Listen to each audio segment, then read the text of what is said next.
Hello and welcome to the sixth of our conversations about the theatre of the oppressed with different practitioners from different parts of the world. It's been a very interesting series of conversations. Perhaps people have been wondering what is the common thread between the people that I've had the opportunity to talk to, like Sanjoy Ganguly, Barbara Santosh, Luke Optepik, Ken Alon, and Mohamedou Diol.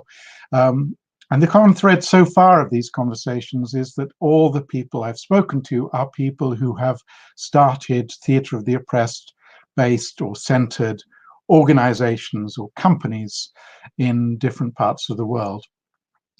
And I'm very pleased to welcome the latest of these interesting guests. It had long been a puzzle for me that though Augusto Boal went virtually annually to the United States and taught very often in New York, that for a long time there seemed to be no theatre of the oppressed based company virtually in America. There's one, the Mandala Center, but nothing in New York. And this has been a puzzle to me, and I wondered why that was. There were lots of theatre of the oppressed work going on, but a lot of it was coming out of academia. So it was a delight when the Theatre of the Oppressed New York City appeared on the scene. And so I'm very delighted to have the opportunity to talk to Katy Rubin, who founded that company. Are you there, Katy? I'm here. Hello, Adrian. Really nice to see you. Thanks for taking the time. So I think you know the format of these conversations. We talk for a bit. I put my finger in the air if I wish to interrupt, because I want to make sure we get as much to and fro as we can in the conversation. And most of the second half of our very short hour will be me fielding questions which have come from people who are watching or listening. Is that okay? Great. Great. Very good. So my opener has been pretty much the same to everyone. I mean, how did you come to the Theatre of the Oppressed? How did you encounter it? What field were you in when you came to it? We've had fishermen, activists, teachers. Where did you come from? Yeah. Well, I came from training to be an actor. I say with a little bit of shame, but I'll back up and I'll tell you how I got there. So I grew up in New Haven, Connecticut, and my family are from New York City. And my parents were pretty committed activists. So we spent a lot of time in marches and meetings and civil disobedience as I was growing up. And I remember kind of these weekly protests with like 6 people at the same time every Friday on a corner holding some sign about a war. Nobody cares. The car's going by, right? And then I remember specifically when the Iraq war started in 2003, some organizing meetings, and everybody's like fighting with each other about the best way to promote tolerance. And I thought, this doesn't make any sense, and I don't want to be here. And at the same time, my father worked in circus and street theater and had Boal's books in the house. And I had much more fun doing theater and doing that work. And so I went to acting school. And I had so much fun all the time. But there, I remember some moments really clearly where I felt like, what are we doing here? We're putting all of our energy into being good actors. To what purpose? And then from those questions, I stumbled on a 3-day workshop at the Brecht Forum with Boal and Julian a week after I graduated school. And I sort of was like, whoa, it can be fun and impactful at the same time. And I only want to be where it's fun. And that's been a driving value in Theatre of the Oppressed NYC, actually, that we come back to all the time, is that fun, and not to say fun lightly, these are not light issues, they're very serious, but serious fun is going to bring people to the revolution. It's worth pointing out that Bertolt Brecht was a great enthusiast of fun. The word Spaß he uses a lot. People think of, lefties as rather dry, dull people who can't have a laugh. I'm totally with you on that one. Yeah. So just, from there, I was hooked, as I've heard many people say before. And I figured out a way. Actually, it's funny. I got some funds through an activist organization that, supported us for the activism that my family had done. They helped me go to Brazil for 3 months to work with the CTO Rio, the 2008, the year before Boal died. And there, first of all, I felt like fun was absolutely prioritized throughout. I was having so much fun. And one thing that really impacted me was the way that CTO Rio at that time, specifically with the support from the government, was working within systems. So they were getting funding to be in a prison, right? Or in a school system. And then they would make a play critiquing that system. And then the people who were in charge of that system would come to the play and have to be a part of the forum. And I felt like I'd never seen power being upended in that way from within a system and without, from both angles. But it was so impactful, I thought. And that really was a model for starting TONYC. Yeah. And you went and you went and looked at various models around the world, I think, because you came to us you just reminded me, 2011. Yep. So you spent about a month with us, Katy, or almost a month, and also with Mind the Gap when I was in Mind the Gap in Bradford. Yep. So I was trying to work out when did you actually start TONYC? Was that? Yeah, so you were saying before at the beginning about theater of the oppressed in the US and how it was practiced. And when I came back from CTO Rio, I felt like, again, I really saw the potential to be making change. And I was looking around for people to do that with. And there are lots of people who have been also my mentors and our colleagues. But as you say, a lot of it's housed in academia, which is in some ways a step removed from systems and communities. Yes, or also kind of what happens a lot in the US, and I think the UK too, is, theater and education and kind of using some of the tools towards teaching, to anti-bullying or something. And I was working in those spaces. And I felt like, again, that has a value, but the political freedom to express dissatisfaction or critique a system and to really come from the perspective of people who are facing oppression within that system, I felt like that needed its own container. And that was the spark for TONYC in the end of 2010. 2010. Yeah. And I think it's worth people understanding its lineage a little bit, because it's interesting. You mentioned you worked for CAT, which was community arts, creative arts, and that is, of course, headed by Chris Vine, who was in fact the first person, when he was in this country in the mid-1980s and running a company called Greenwich Young People's Theatre, to invite Augusto Boal over here to give a lecture. So I suppose it's useful to understand gently, to tease out what you feel is different about the theatre in education ethos as played out there, and Augusto's work, and therefore what you found attractive, why you decided I have to start something. Yeah.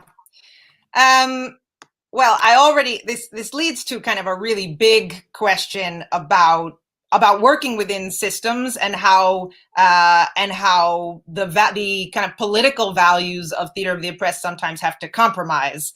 And I'll get there in a second. Or, what do we think about compromise? Because I get that question a lot from other practitioners, and I think it's a really interesting one.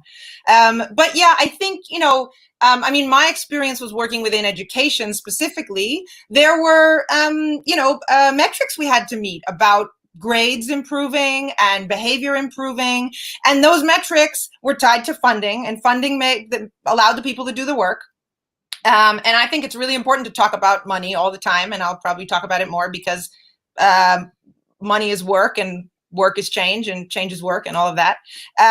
But so they needed that, and those metrics didn't allow for the students to say, well, you know what, your material is BS, right? Or I don't, the things going on in my life, in my neighborhood, don't allow, are just absolutely at odds with us talking about my behavior, just like, the things that are still going on right now in New York City and around the US with policing and structural racism. Which obviously I'd like us to come to at some moment. But essentially, it's the top-down nature of the ethos in TIE, the giving. I mean, I think they might argue with this diagnosis, but it's the sense more of knowing answers, not necessarily giving answers, but knowing answers, rather than, as I think we would like to think in the TO world, asking questions and actually being open to any answers that anybody wants to give, Yeah, that's right. And I think,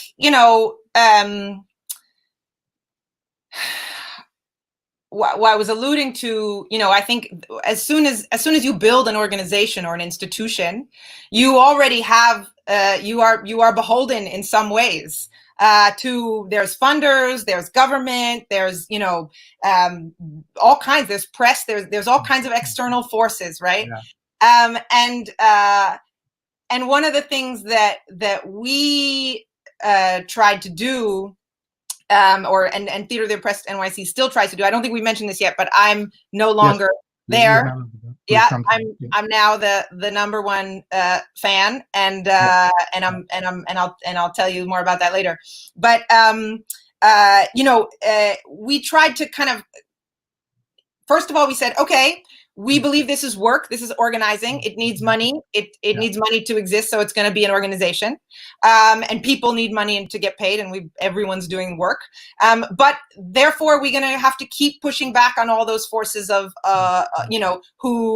power. But something that my colleague Sulu always said when people asked us this question, which was really interesting, was that, anyone experiencing oppression has to compromise.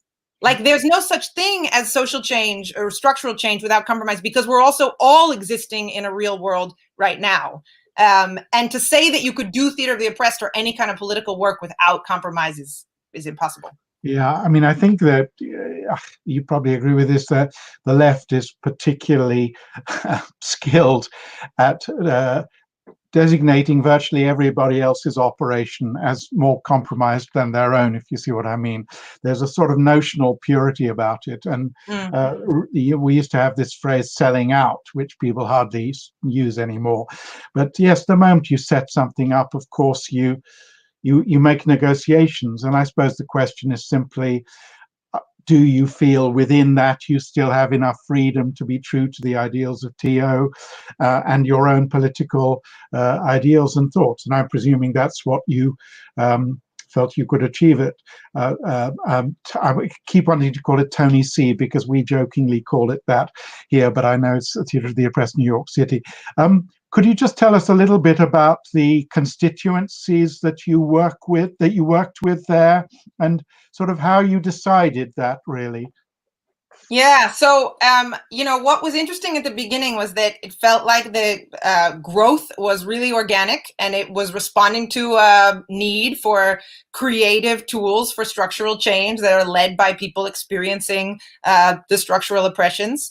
And we didn't kind of make any choices about which communities or which issues we were going to be working on, more through a lens of, what institutions, and as we started moving forward into thinking about legislative theater, we thought about this more, what institutions in New York City are really impacted, and of course it's all of them, but by racism, classism, sexism, homophobia, transphobia, right? The systems of oppression that are out there, and those institutions happen to be, among others, housing, policing and criminal justice, and jails, healthcare and immigration, and education, the kind of issue areas that TONYC works around, but they're very intersectional. So, TONYC partners with other organizations where communities are going for other services, usually. And so, for instance, one of those is an organization called Housing Works, was one of the first partners. And they are a huge organization in New York City that's working with both advocacy and direct services with folks who are impacted by HIV and AIDS and have the experience of homelessness. And so within that, their plays have been about, the pharmacy, access to medication for trans folks. Their plays have been about policing. Their plays have been about housing. Their plays have been about, really all of those things. So just to take one very small step back, because I think it's useful for people to understand how things start and how you get things going. So originally, was it that you went to some existing organizations and said, we've got this methodology, how do you feel about trying it? Or was it just an open workshop? Just give us step one. So, so it was really organic. And I think that in a sense, that sort of led us to something more powerful than what we could have planned, right? Or first me and then us, that became a larger group of jokers and troops. So, I was, I was performing in with some activist group. We were doing a play that had to do with hunger. There was a speaker who works in the anti-hunger movement in New York City. He wanted to organize a workshop in Theater of the Oppressed with folks who are using food banks in New York City. Some of the people there asked if they could do a troupe at a homeless drop-in center called Jan Hus on the Upper East Side. We started a troupe with no funding, just as a volunteer. I didn't know what I was doing. It was, a couple of years after I came back from Brazil. I was pretty young, but we worked it out together. We thought that, no one was going to show up for the first performance, and everyone was very tense. And it ended up being, 100 people, and we had to add rows and rows and rows of chairs in the basement of this church. And at those performances, then we ended up having a tour of soup kitchens and shelters. And at those performances, this organization I mentioned, Housing Works, heard about it, came with a bunch of community members, called up. So it really unfolded like that. Then other organizations in the TONYC has had up to 12 troops going at a time with all different communities, young people and adults, and currently has, I think, 8 or 9. And those have really developed from that kind of organic relationship building. And there have been along the way learnings, right? I think just to be like quickly, some of those is that as we've started focusing more on advocacy or as TONYC has, prioritizing organizations that include advocacy and don't just do service providing, that they're looking towards, structural change and, power shifting, as well as kind of, giving supplies. So that's been some of the rollout. Yeah. So, it's quite similar to our own birth, really, and very organic and just learning as you go along. And I sense that moment of discovery, wow, this really works, and people are interested in it, which is like the trigger that you need to keep going.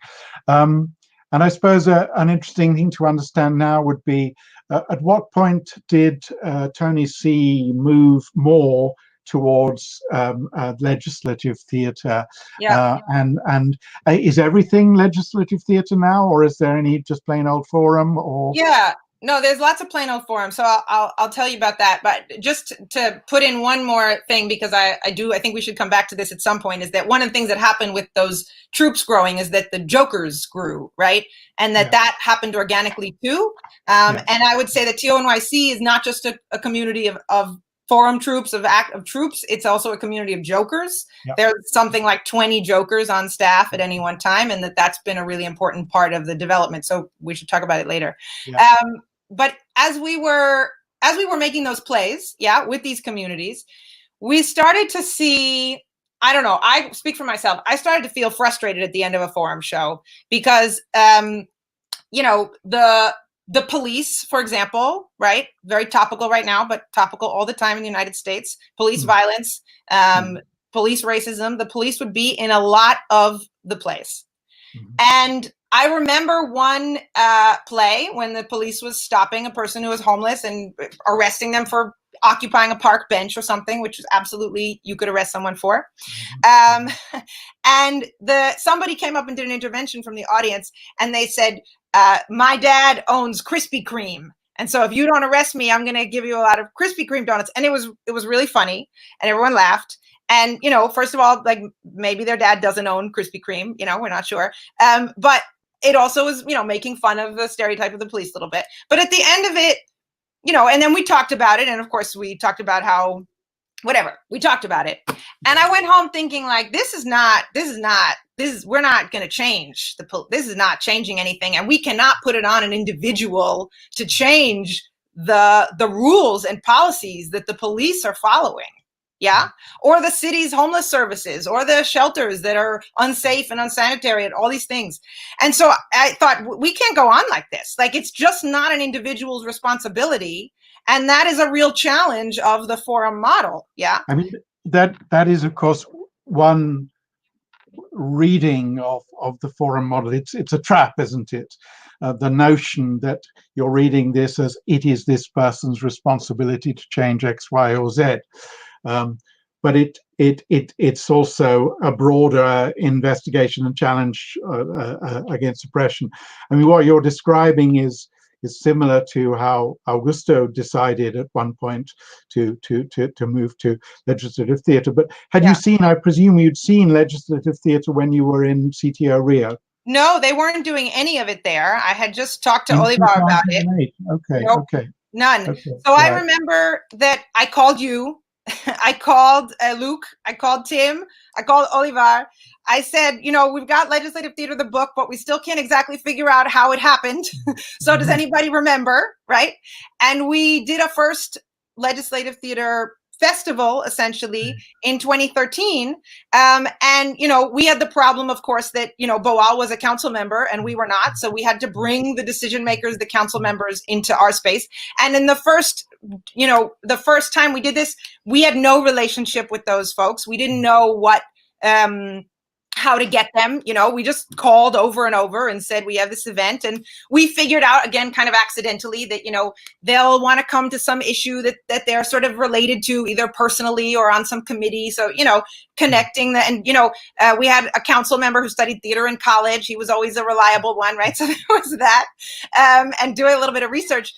But sorry, there's some kid noise in the background. That's how it goes here. Fine. Okay. So the first time we had a few plays together, there were all different experiences of LGBTQ youth with experience of homelessness in New York City. And we had people from the federal government, the Department of Justice and the Department of Housing and Urban Development, and City Council. And we had a really interesting audience, and we did the forum play as we had sort of pieced together from all the information we could get.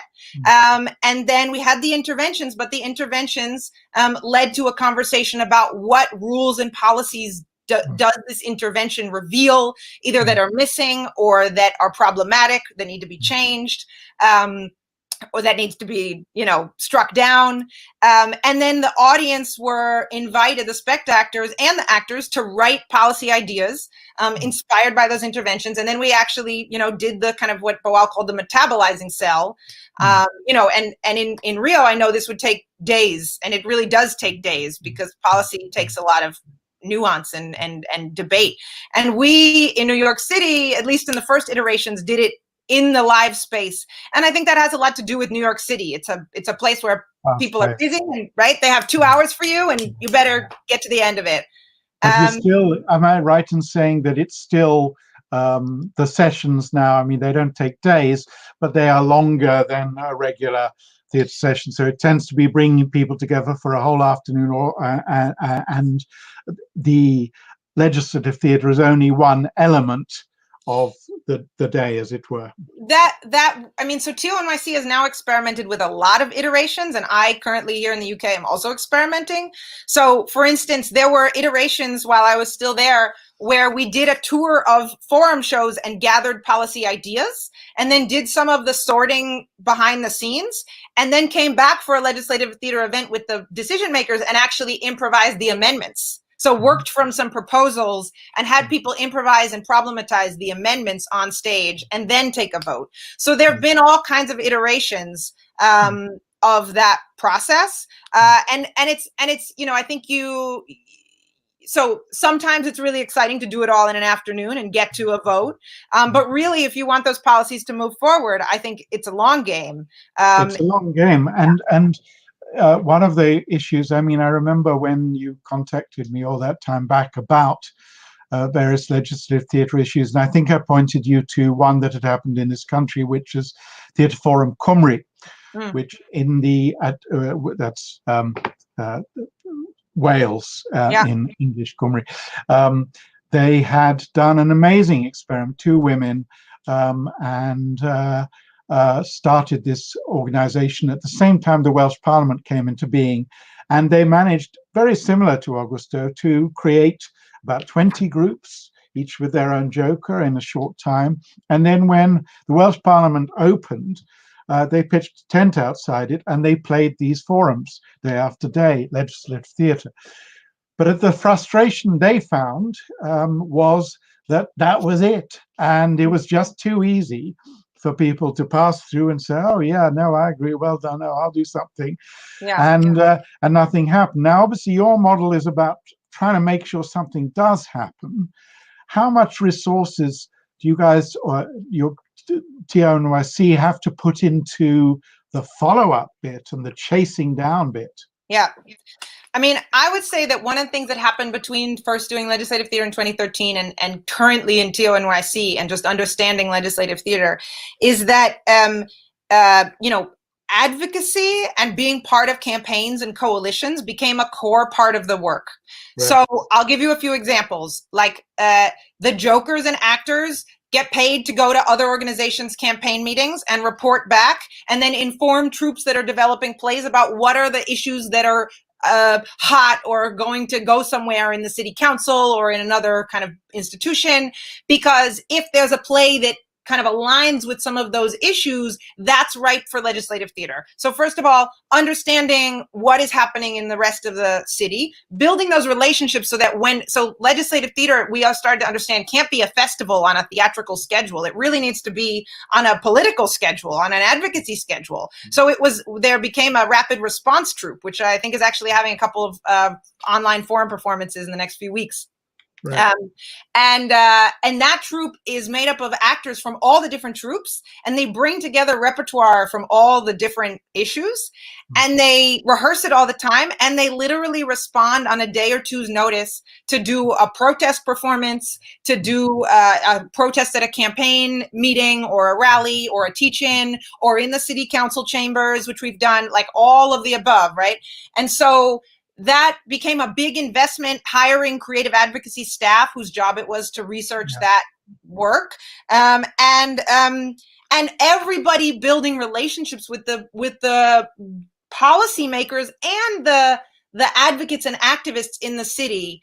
And I'll say one more thing, just that one of the things we started to understand is that just legislators don't make laws by themselves, right? We call them, and TONYC started calling them policy rangers, like Power Rangers. So they have all different areas of action, of power. And one of our roles is the kind of demechanizing of democracy, is helping people understand and exposing the different ways that rules get changed. Yeah, great, thank you. We're fairly soon moving into the bit where there are questions from the rest of the world, but that's fine because I'll try to keep us on track, and there's the same questions. I suppose a very obvious question is about successes, and you know, there's a lot of questions from the very beginning of starting Cardboard Citizens. You know, we were talking about funders earlier and compromises and metrics. There is, of course, an obsession with nameable results, which in some areas it's easier, in some areas it's more difficult.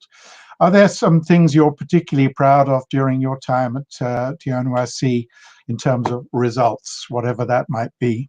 Yeah. Well, I'll go backwards if I can for a second. I'll start with, I'll start with the end of 2018 when I left.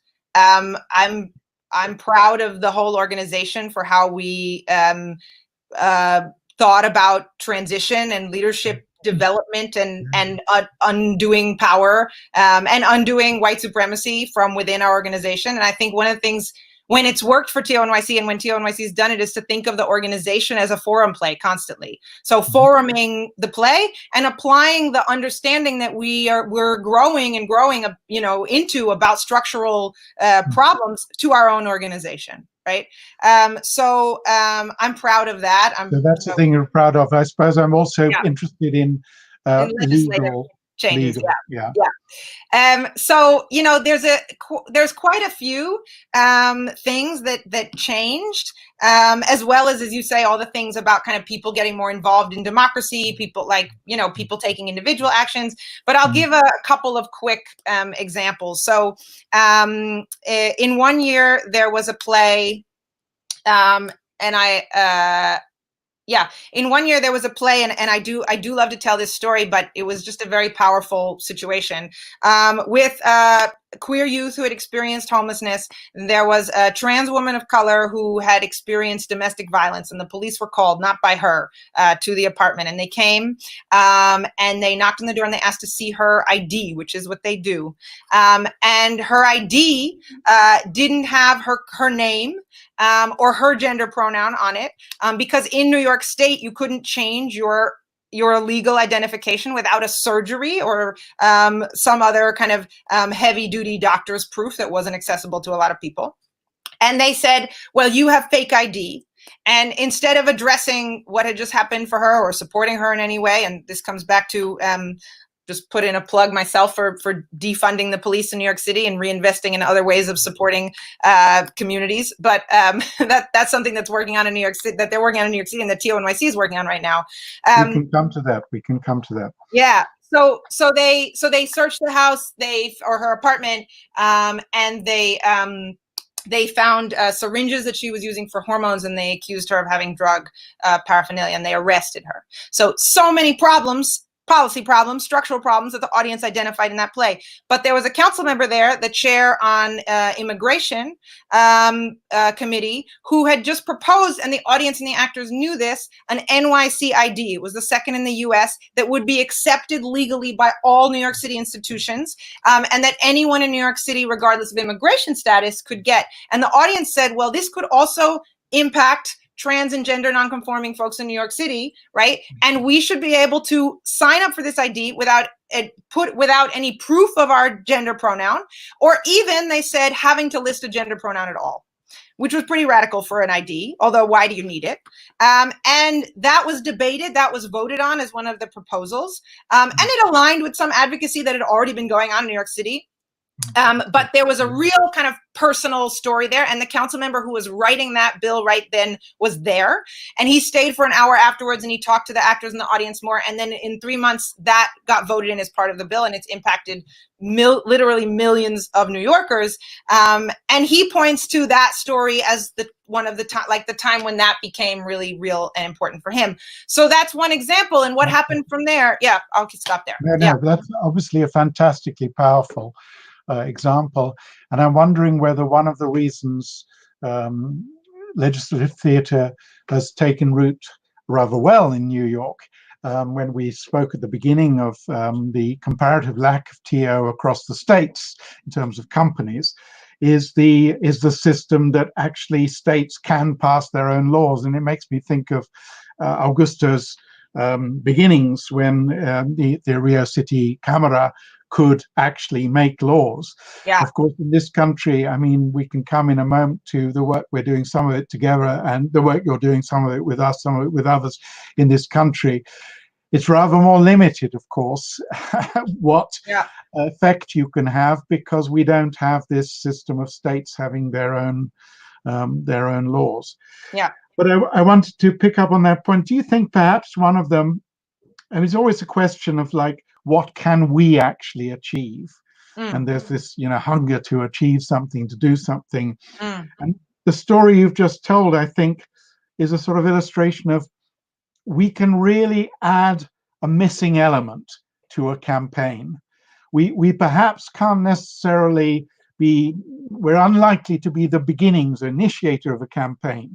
But if there is already a drive somewhere, we, using theatre, can really lift it to another level. Is that, you think, the most powerful contribution we can make? I mean, I think it can be the beginning of a campaign also, but I think the key element is that there's no such thing as a campaign in a bubble. And that applies to legislative theater or a theater of the oppressed organization just as much as any other advocacy group, right? They've understood the power of coalitions.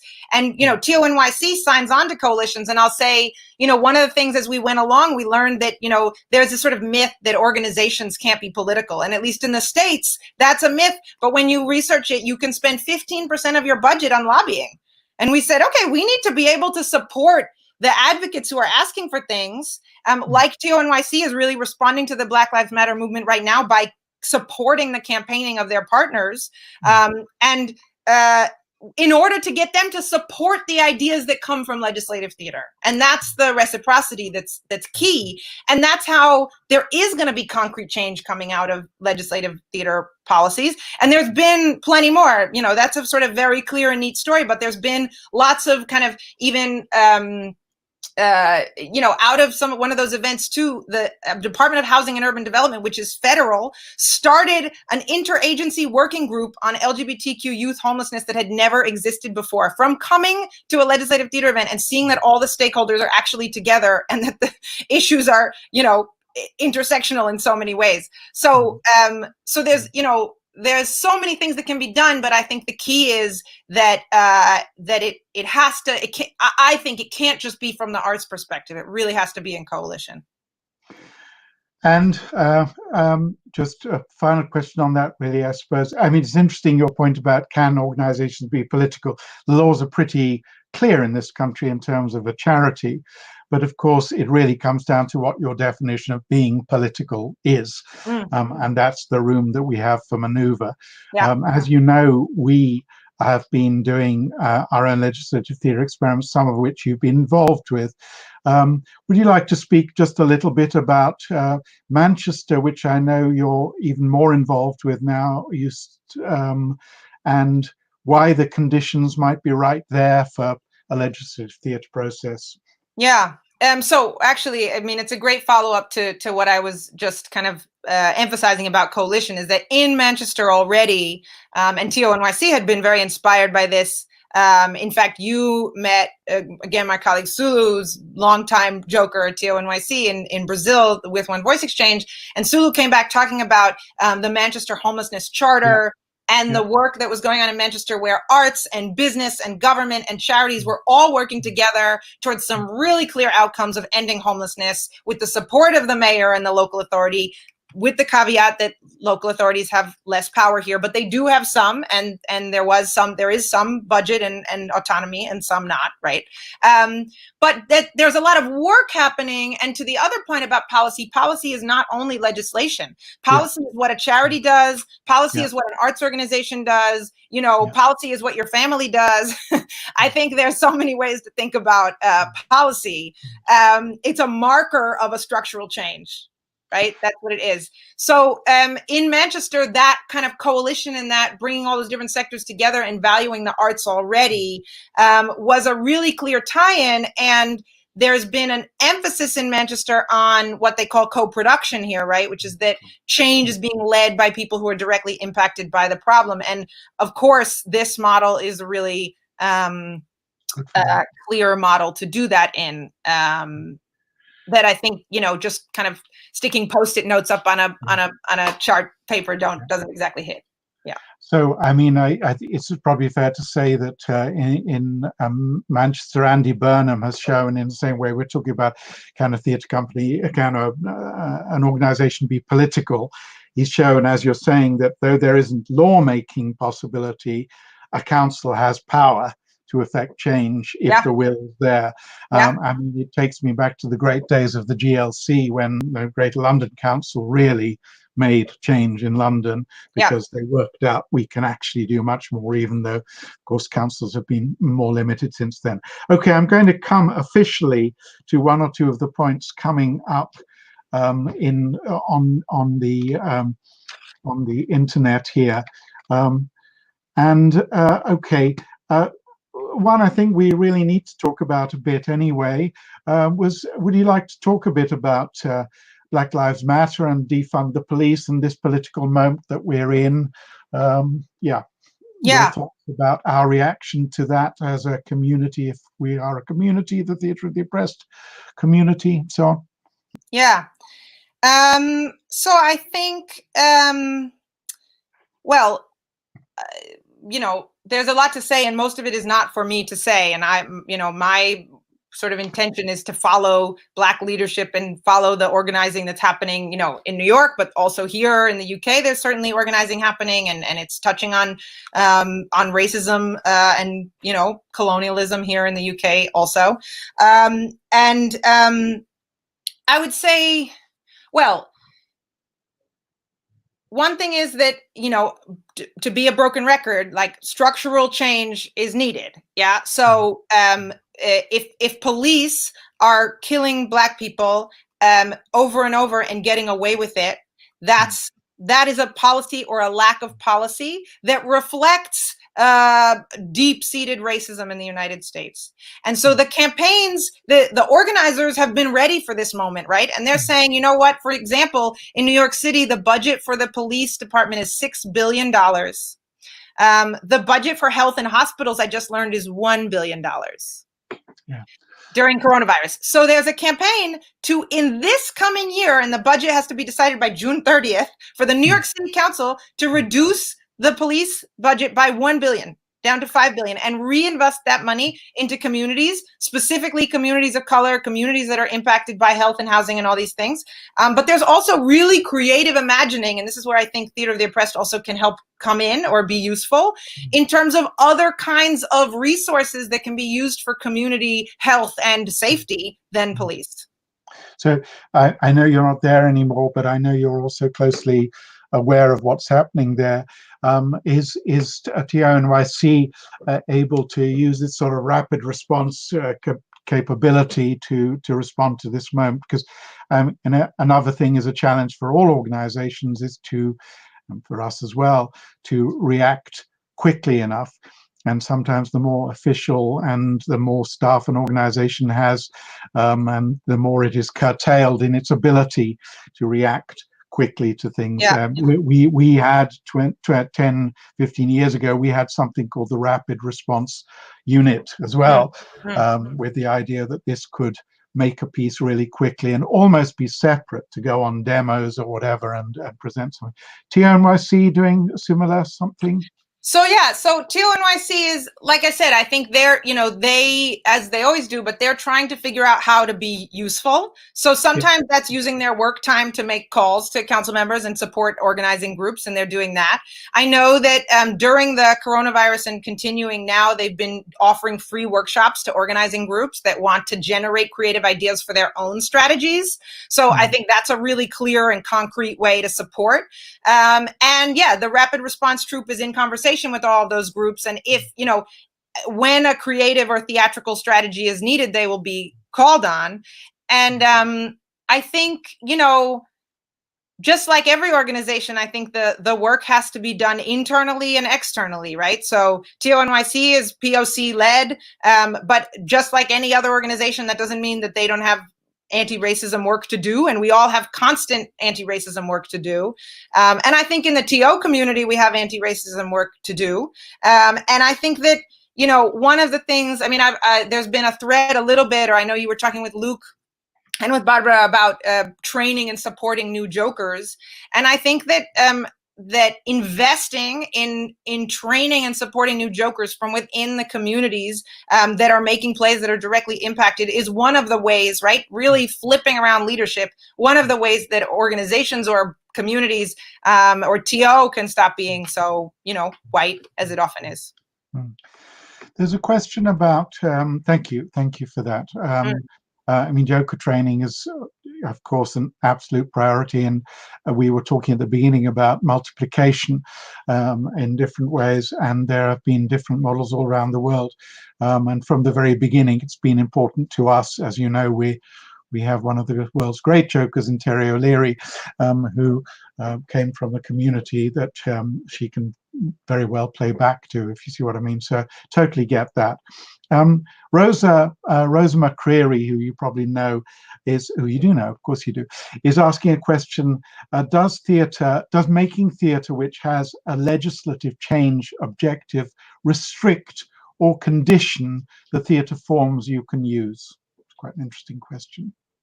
You're just going to say no, aren't you? No. You have to say more than no. I mean, the impact of using theater for legislative change, there's still, the same reasons to use theater, that the problem being expressed in an aesthetic way impacts the community members, the voters, the decision makers, the advocates, to understand the reality of the problem and how it connects to their own lives, right? To build solidarity.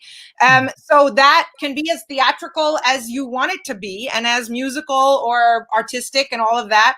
I would say a lot of time does have to be dedicated to understanding the bureaucracy behind the problem, getting that bureaucracy as much as possible to show up in the play.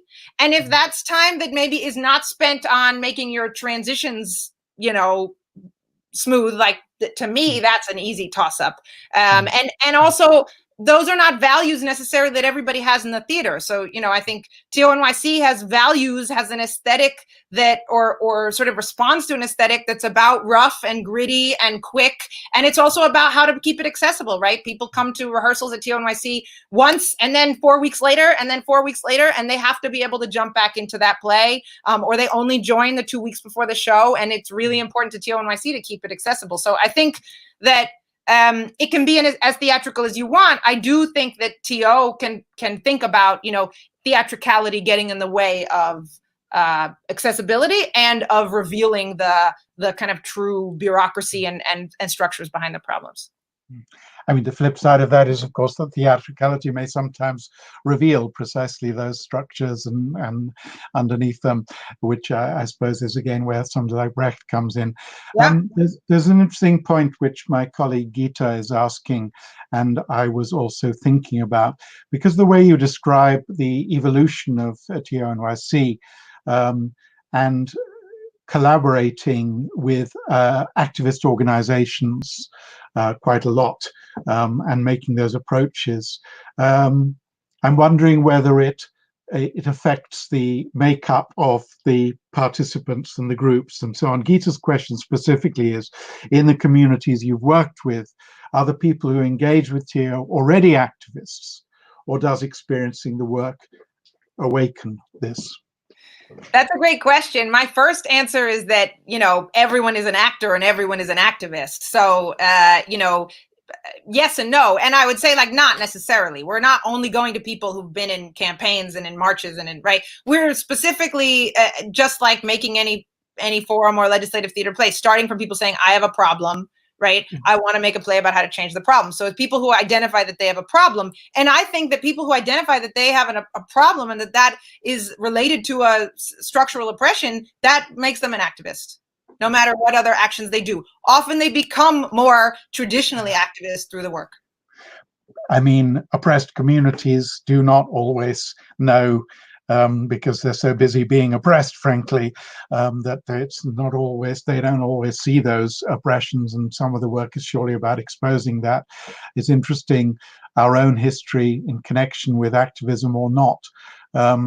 We work with homeless people, as you know, and sometimes people are in such a difficult place, actually a long time is spent simply making clear that it's possible to do something, if you see what I mean, before you get to doing it, because people have been so drummed down and beaten down. But I'm guessing that working with existing activist organizations may rather help that. Yeah, I mean, I think, that points to a few things. One is that, as of course, like all of us experience oppression, and many of us also experience privilege. So understanding how we are ourselves impacted by oppression is a way to start a conversation with other people who are impacted by oppression. And that also relates to me to people who have come from similar or experienced similar systems working together and being the joker, right?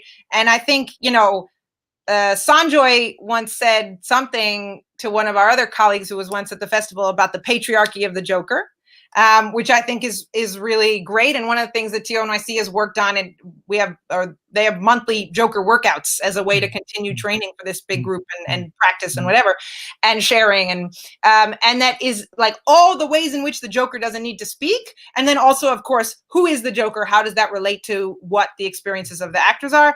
And I think that is all relevant to this kind of, we're all starting from a similar place of needing to become aware of oppression in a way. Make change.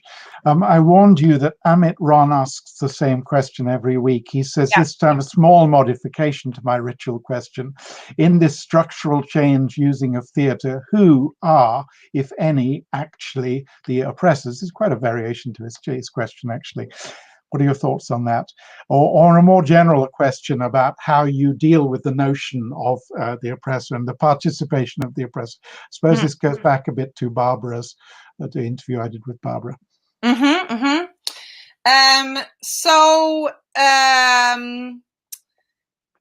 I'll say that one of the tools that I use, that TONYC uses a lot, that we learned in a training from a racial justice organization that I now use a lot, is a bit of a drawing.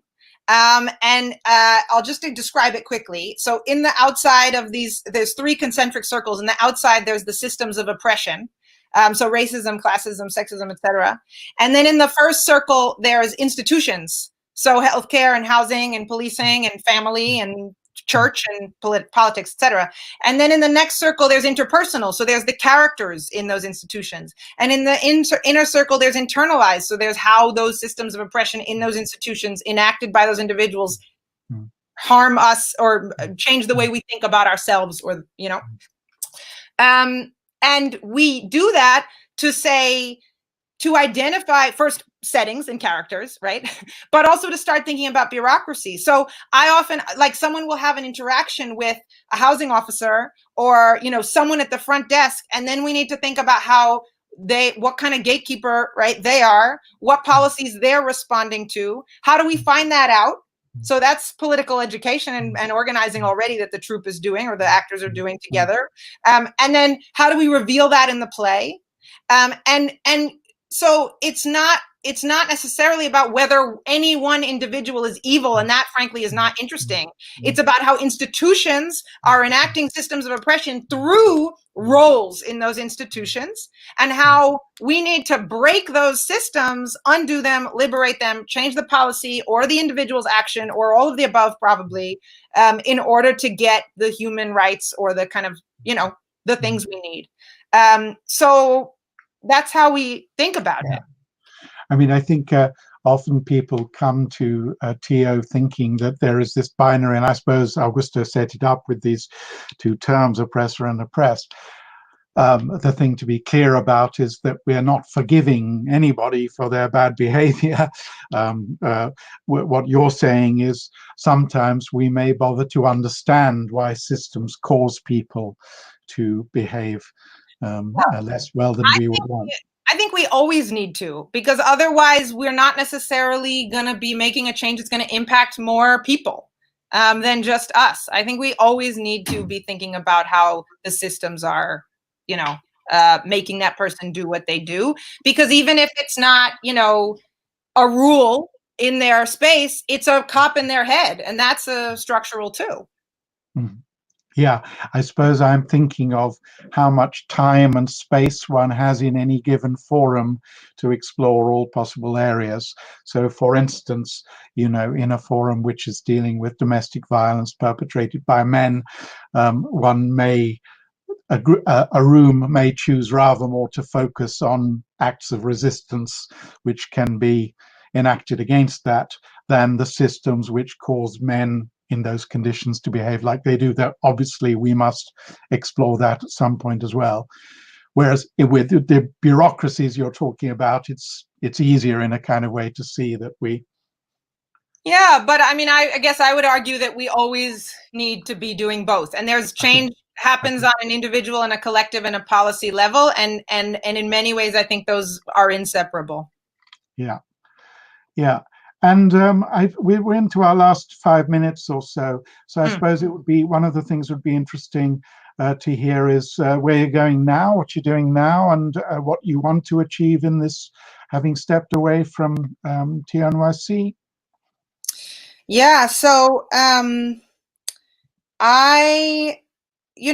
I've become very excited about the idea of and the possibility of, as I said, kind of demechanizing democratic processes, or and in order to lead to better results, right? More equity. And in order to make those processes, as I said, fun, people want to show up, accessible, inclusive, and more creative. And so, and just figuring out how that can be useful to different institutions and communities, as also figuring out, along with the people I'm working with, how to make that work for all parties, right? So I think, government is a thing. Maybe it won't be here when we really hit the revolution, but for now it needs to be reckoned with. And it's one of the ways to measure, change and well-being of its community.